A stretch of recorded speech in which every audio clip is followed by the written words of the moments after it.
This is Tweet Street Satirical Saltire, broadcasting to you for unoccupied Scotland. Amplifying women's voices and saying women won't waste. This is Tweet Street Satirical Saltire, broadcasting to you for unoccupied Scotland. Amplifying women's voices and saying women won't waste. Welcome along to Tweet Street Scotland Occupied, or Tweet Street Occupied Scotland, everyone. I'm Cinnamon Bridges, aka Peter. Listening this evening, as usual, my co-host is JB Whitesnake. All right, John, how you doing, mate? Not bad, Peter. Good to see you, pal. And as always, good to see you. Everything well, mate? Aye. Not too bad. I have an interesting day, actually. A few things to talk about today.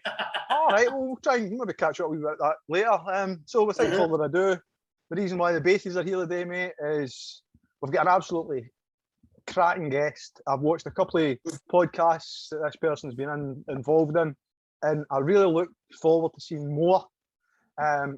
So the guest this evening is MichelleFerns, Councillor MichelleFerns. So hi Michelle, how are you doing? Hi guys, thanks very much for inviting me. You are very welcome. You're very welcome. I mean, I love the fact that when we got in touch, you reached back. We reached out to you. You reached back to us and says, "Oh, I am happy to do this." So thank you for that. First of all, we'll get straight in about it. We are doing a pro-independence, pro-Scotland podcast, Michelle. And if you've seen any of our podcasts, then we try and have a wee bit of fun. We do a wee bit of Tory bashing, but we try and deal with the serious issues as well. We try and kind of have a wee bit. Just a wee bit. Try and deal with the serious issues as well, because they're forced on us. So, Michelle, can you tell myself, John, and our viewers just a wee bit about you, please? A bit about me. I'll try to keep it relatively quick. Thanks very much for your really nice words at the beginning, to be honest.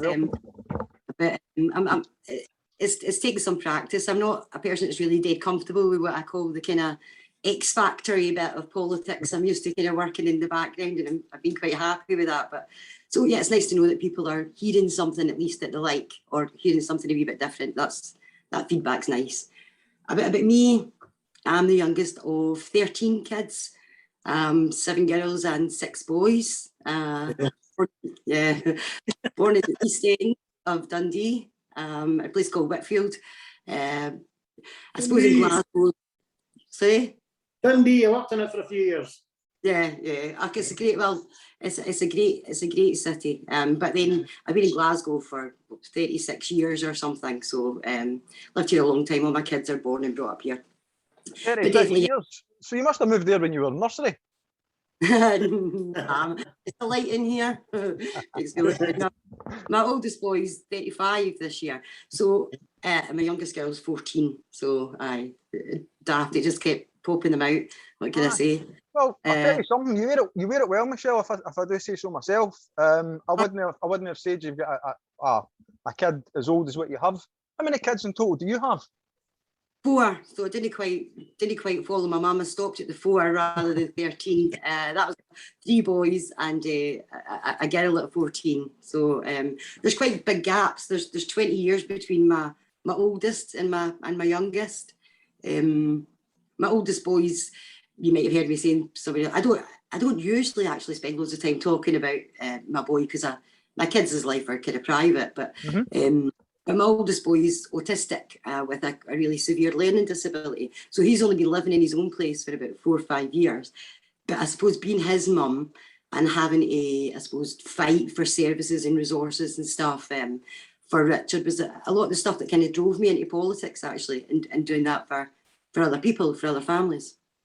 Well, that's very interesting, Michelle, because it's so nice to hear the fact that people are getting involved in politics.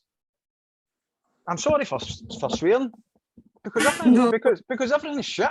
Everything's shit, and they're trying to make a difference, and they see how it's impacting their families. And you said something to me when we were chatting before coming on the show, or just earlier today, that you had been and you had seen the bills of Westminster. You've seen the bills of Holyrood, and you thought, well, I'm putting my words to this. What the fuck? What are they doing? What are these guys doing for us? I need to get involved in this to make it better for the people of Scotland. You don't know how close to the truth you are, actually. I suppose because like most people, right, I don't want to hope, you're saying about swearing, right, so I'm going to do the C word, right, and it's class. That's the word we don't talk about enough, right? So, and I'm not apologising for using that, because we like to use words like inequality and stuff, but that's just a rebranding of the word class. Inequality is something nebulous and, you know, something we don't quite like to be doing. But the disparities between class, we know what causes that, we know how to fix it, but you need the political will to do it. But yes, I assumed, like most working class people, you know, I never went to uni. I actually left school at 13. But I'm far from stupid woman, and my life experience is definitely, I think, given me a broad understanding of the everyday experience of everyday people, like people I live beside, the community that I represent, the community that I came from in Dundee, which is almost interchangeable with, you know, the East End of Dundee might as well be the East End of Glasgow. The people are the same, the problems are the same, the demographics are the same, the inequality is the same. Yeah, I think that you have a tendency to think that these people that are in charge must be dead super clever.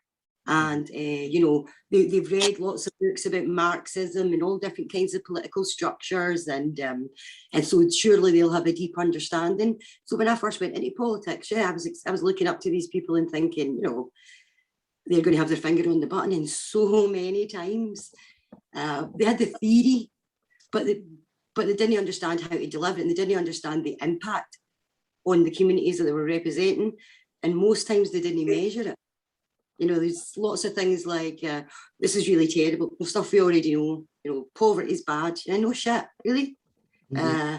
You know, people die younger. Sorry, well, you were no, I'm loving what you're saying, because if I were to get involved in politics, I'd be doing it for all the same reasons as yourself, Michelle. Because with my previous employment and places of employment, places of things that are institutions that I've kind of looked to with a wee bit of respect, only to get involved within the bills there.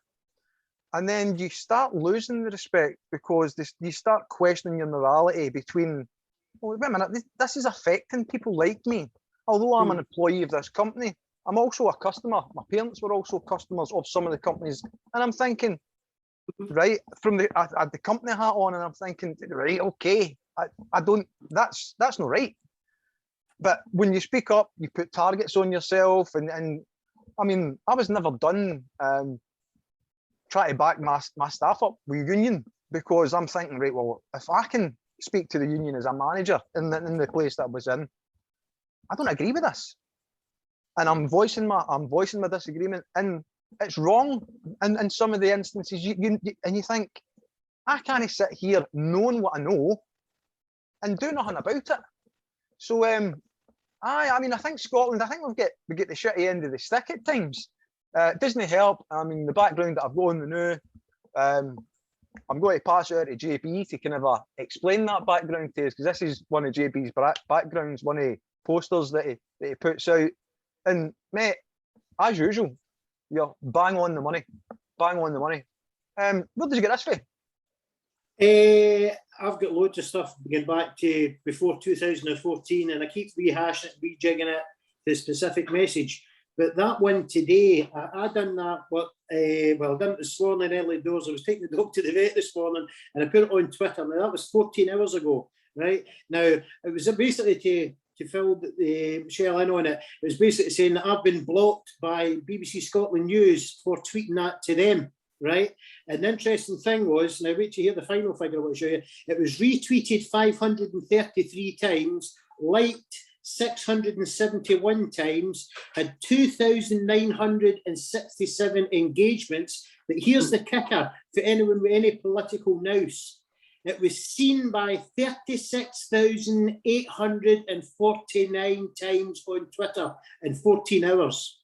Now, in years going by there, I'll try and get this in as quick as I can, not the last year Scottish election or the last general election, 2 times before I was out with SNP, and even before that in 2014, putting letters through doors and stuffing flyers through doors.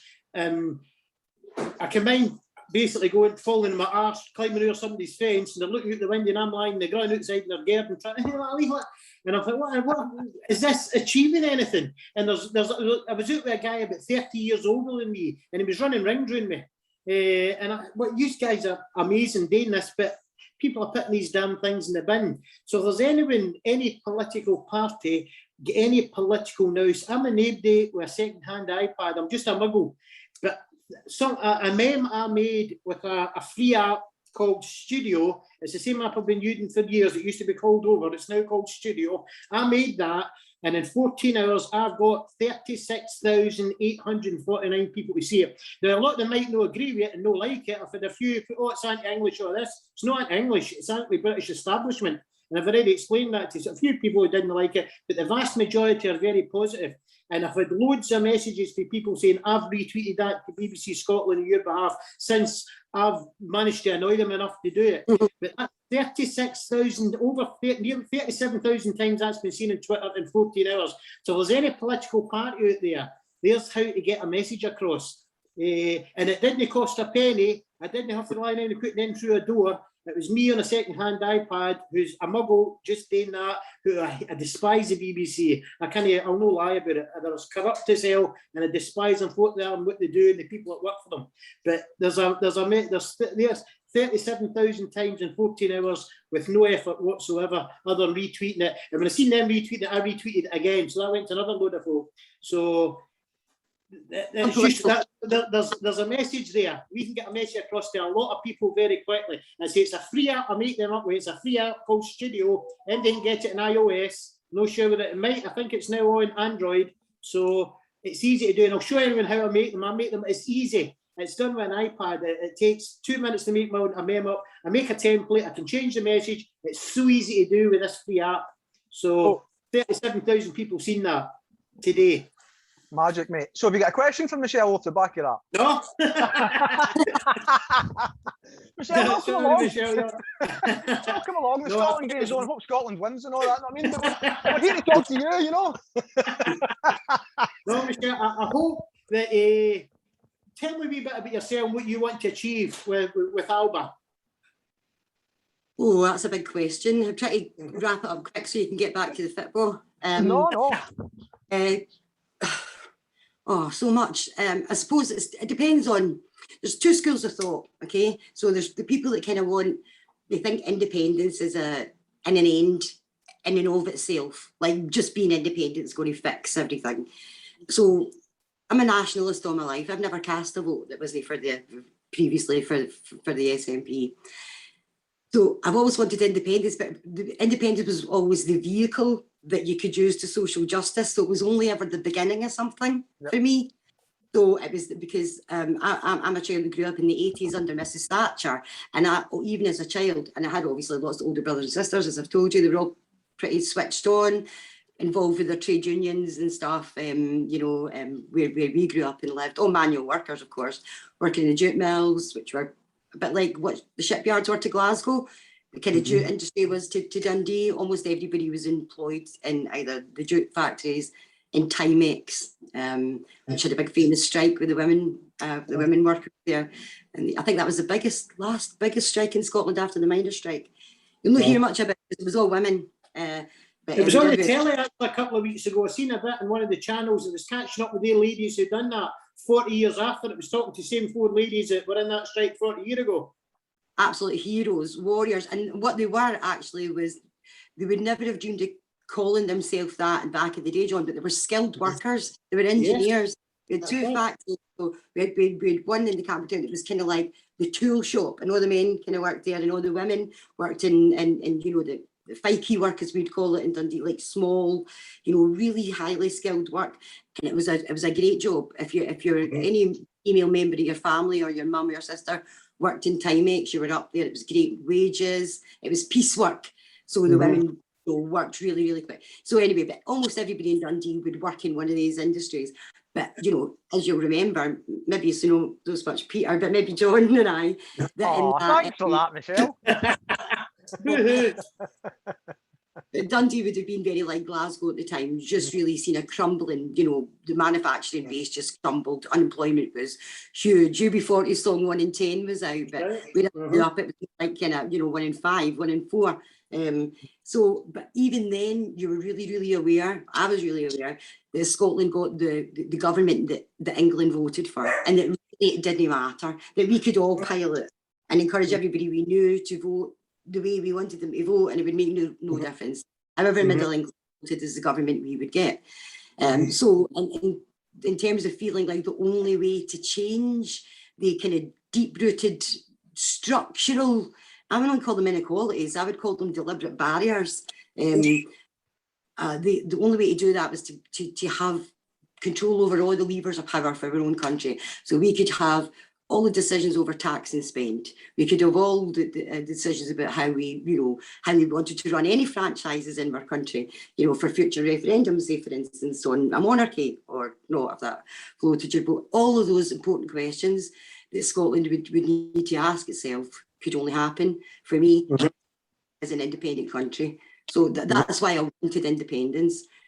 It's still why I want independence. I think, if anything, it's more crucial than it's ever been. It embarrasses me and it makes me really sad that where I grew up and how bad things were then, that the area that I live in now, it might not be as open, but it's as bad. Where I live, 1 in 4 kids don't have enough to eat, you know. And people in the winter need to worry still about putting their fire on. I'm talking about people in work, you know. Yeah, that's right, yeah. You know, so these problems, I don't think, the gap, I get that they're generational and that they're nothing that's going to change guys in the kind of like one term. And that's what's difficult, because politicians especially like to have policies that can wrap up in a term, something they could promise you and something they could deliver before the next. And we know, before the next asking for your vote, but we know that these, you know, all these things are interconnected. You know, almost every inequality is driven by poverty. Almost everything. You might have a double done. You know, if you're poor, you're more likely to be disabled. If you're disabled, you're almost certainly likely to be poorer, as will be your carers. If you're from a BAME background, you know, if you're a female, you're likely to earn less than your male. All these inequalities that we know are there, hardly any of them are solvable in 5 years. It takes an independent country with, as I say, all the decision-making powers over, most importantly, tax and spend, because it's always the same old stuff. Follow the money, guys, as always. Yeah. Well, Michelle, that it's interesting. I've done a wee screen share here, and it's the Alba Women and Equalities Policy Statement. You spoke about your respect, really, for women, which I think appears to, from my view, I don't know if it's the same for everybody, but from my view, it seems to be lacking from the SNP. And it seems to be that you either toe the line and get what you don't want, or you do what you've done, Michelle. And as you'll see here, it's like there's a question that says, "Have you left the SNP for Alba?" One of the tweeters has said. And as anybody that's kept in touch with politics really will know, the answer to that is an unresounding yes. And as much as I, like John said earlier on, delivered leaflets, pounded streets, fought for the things that Michelle is trying to, and everything that I've heard so far is the thing that Michelle and people at Alba are trying to achieve. I believe they got a raw deal in the run up to the election. We've ended up with unionist MPs that advocated for by the leader of Scotland, a supposed nationalist, feminist to her fingertips, who is introducing GRA that wasn't anywhere near a manifesto that I recall. And Michelle, where are we with Scottish politics? God, what a question! But I'll start. You started. You said about it's disappointing in you know to see where the position that the SNP are in terms of the GRA. I've got to be honest. It's disappointing for me the position that everybody's in, the political classes of Scotland.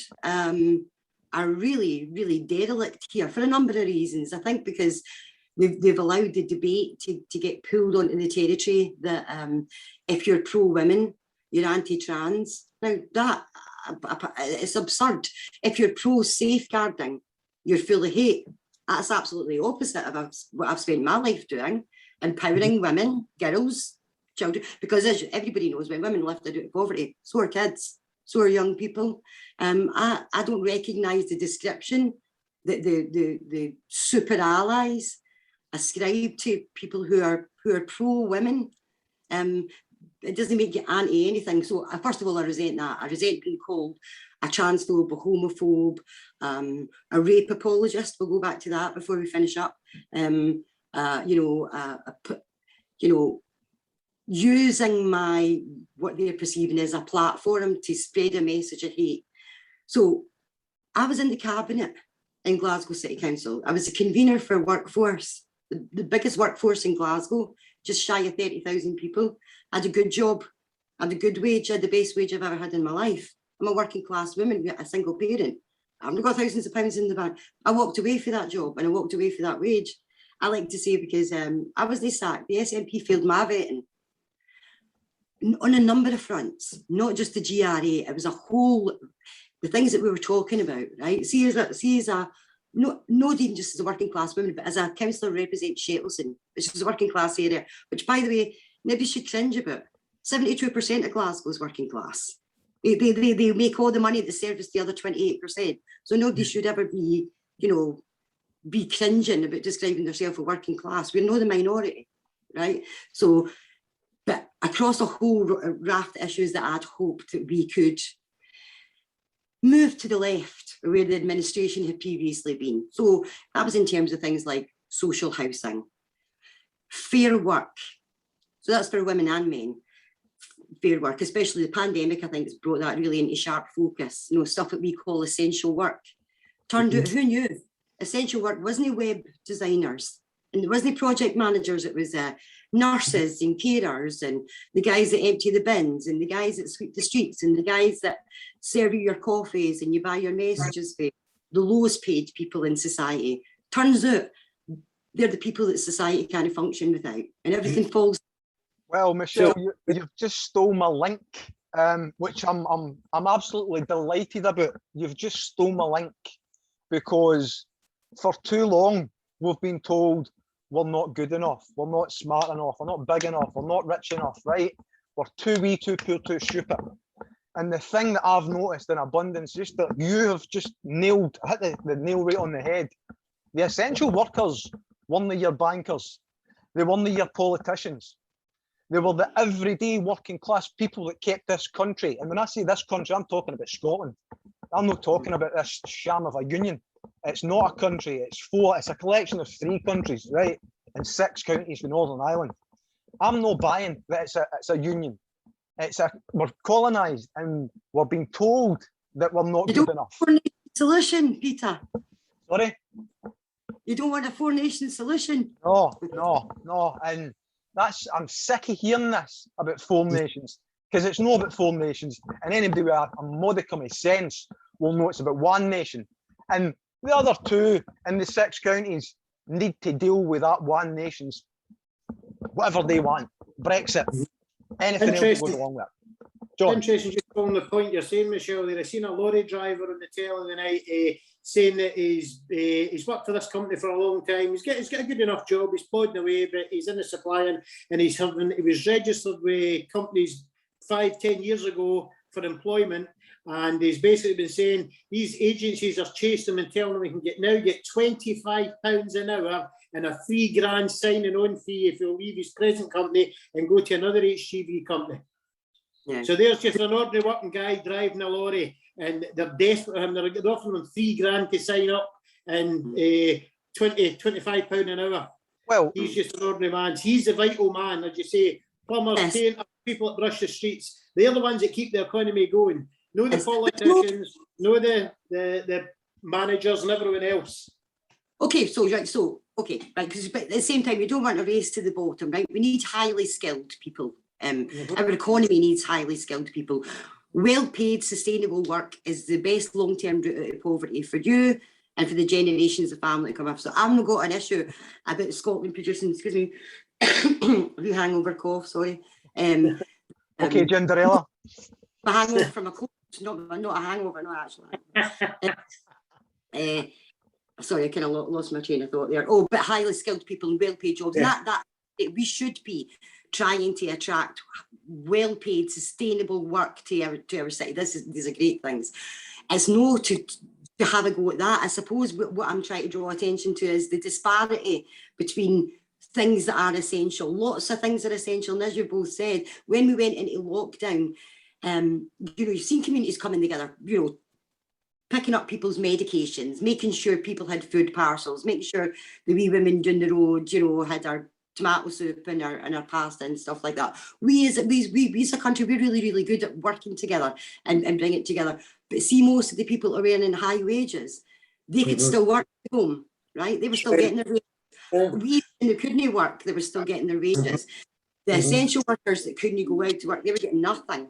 Sorry, I'm trying to lots and lots of people on 0-hour contracts, or people that weren't in the door long enough to get furlough payments. Self-employed.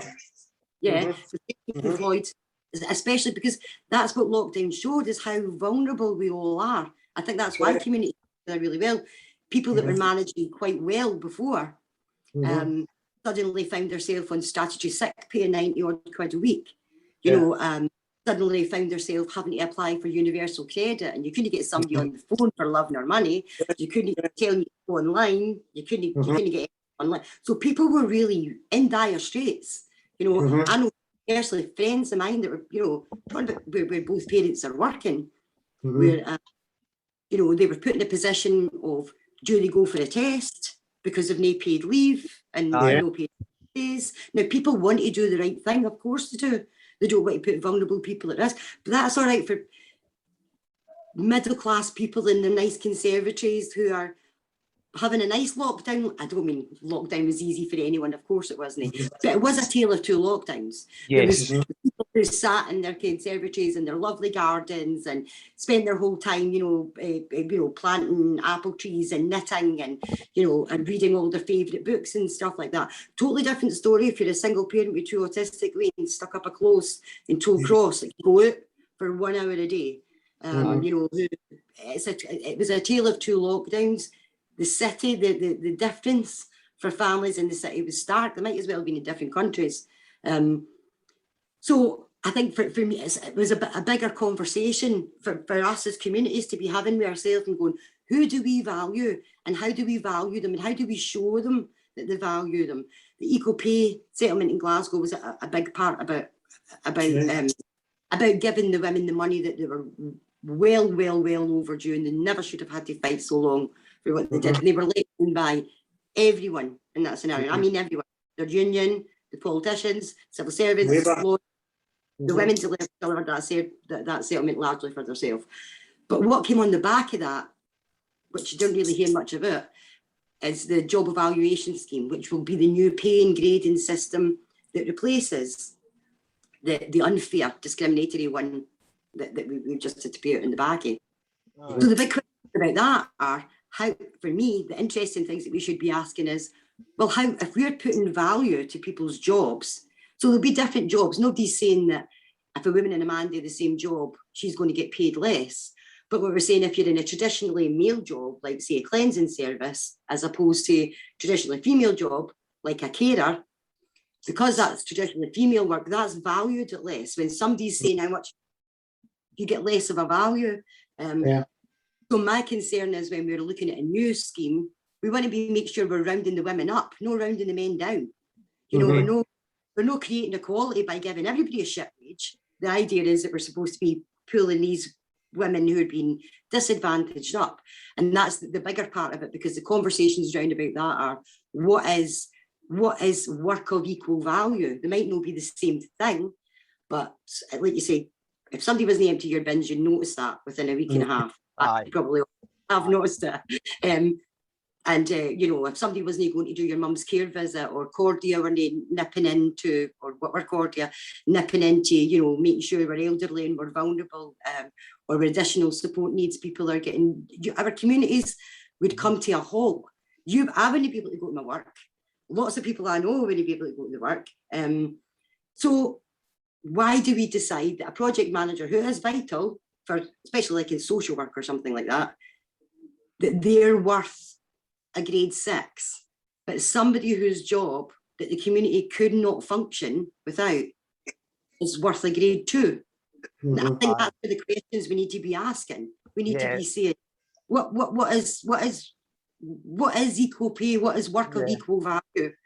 And fairness that's when and equality, Michelle. I think it comes under fairness and equality for me. The way that you're describing it, I mean, every job has its value, but you find that when the shit hits the fan, again, choose the French, that the jobs that had value, and I missed out, and I don't know why, I don't know how I missed them out before. Nurses and carers as essential workers, they've been absolutely phenomenal. My heart goes out to them for what they've had to endure, and hopefully I can give a wee light note here and ask you for your thoughts on this, Michelle.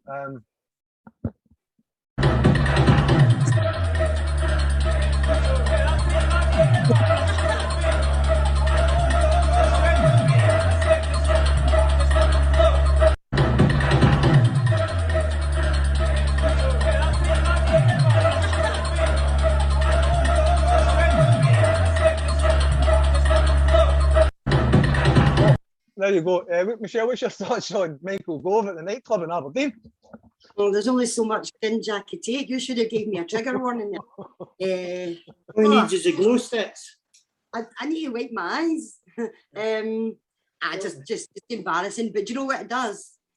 It shows that he's in Aberdeen, in the northeast. We'll know before we even touch Cambo, everything that's happening there into the economy there.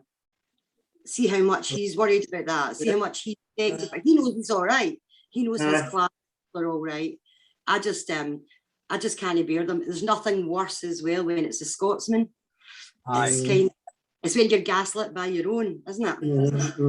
It's House Jock Express for me. Now we're coming to the end of the show, Michelle. I never get asking half of the things that I wanted to ask you. I doubt if John did either. You're running for deputy at the Alpha Party, and I believe that race, the announcement to that race, will be at the conference, which is on September 11th and 12th, as it stands at the minute. That's correct, huh? Yes. Have you got a message you want to put out there? Because, as I say, we're at the end, so on you go. It went quick. I thought you were giving much harder questions. I suppose I hope that everybody who is an ALBA member, and I'm looking at that statement behind you, our Equalities, Women Inequalities policy statement, and I love it, especially the first couple of lines that were really important, that we understand that socioeconomic inequality underlines almost every other inequality. It's how we demonstrate our inequalities by giving people less to spend. So I think it was important for ALBA members to have a choice. To see a slate, to see something, I guess, new. As I say, I know I'm not a professional politician, and I'm never trying to be. I don't want to be. I've rejected that kind of politics. If I wanted a career like that, I'd still be in the SNP, taking my nice wage, thank you very much, and looking the other way. I'm not. And I don't, and if professional politicians are people like Annie Wells and, half of the, okay, I'll try not to swear, half of the professional politicians. How is that working out for Scotland so far? 40% of our country vote for no one. Those people usually live in communities like the ones that I represent, and they need to see people like them in their parliament, in their legislature, talking for them, talking like them. Right in their corner. Yes. They need to believe somebody's fighting for them. Exactly. So Kenny's a great candidate, I have to say that as well before I go. Kenny, hopefully ALBA members will feel they've got a choice of two good candidates, and they'll feel that whoever wins, that the party's going in the right direction. Well, whatever the outcome, I like your competition. I think personally it's a time for a change in the guard. You bring fresh air to the politics that I know, and I'll be voting for you. I'll be shouting for you. I'll be pushing your corner until the 11th. Tweet Street will. So from everybody at Tweet Street, I just wanted to say thank you to MichelleFerns, first of all. Thank you to the Alba Party for putting some representation to us, because we do have another guest next week, and Delia Henry, who's going to be coming on. We've got our usual weekend show, John. We've got another 2 cracking guests. We've got our first ever guest that unfortunately we weren't able to make it for personal reasons. Phantom Power back on, returning to give us a wee update on what they're doing. And we have Peter for the Indie Scott News coming on. Now, these two guys, the two guys like to stay in the background. They don't like to come to the forefront. But the two of them are essential to everything that I know about Scottish independence and the fight for it. And the guys that kind of sneak in the background and don't get any recognition, they're essential workers for independence, like John is for me. You got it. Like, this is why we got this on the go. It was a case of we learned from 2014. So let's step up to them. Let's fight them. Let's go. No, enough's enough. We're not taking any more of your shit. And here you go. So it's not theirs to give. Exactly, Michelle. Exactly. It's not theirs to give. You own issues. Aye, I mean, what again? It's no theirs to. I love everything that you're saying, because it's things that I think, it's things that John and I have spoke about offline. So to see it coming to the forefront of politics is, for me, it's exciting. It's really exciting. It's a challenge, but I think it's a challenge with the leader of the party that you've got, with the size that he is, with everything that they've tried to do to him. Yes. And he's still here. And I can see a change in the guard. So much because he absolutely refuses to break. And I really don't know how he manages to not.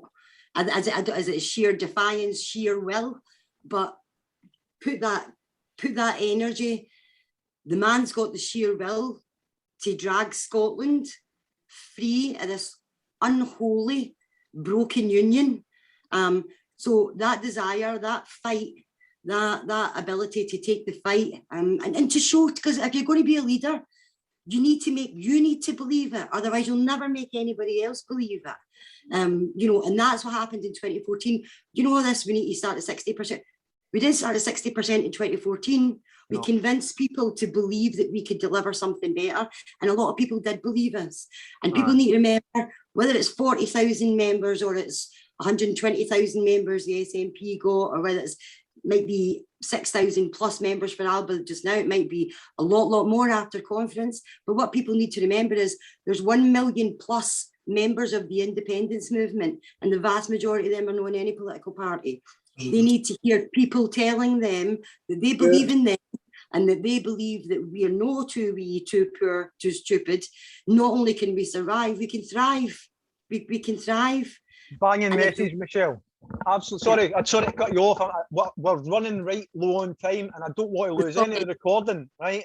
But thank you from all at Tweet Street, to John, for myself, Michelle. Good luck.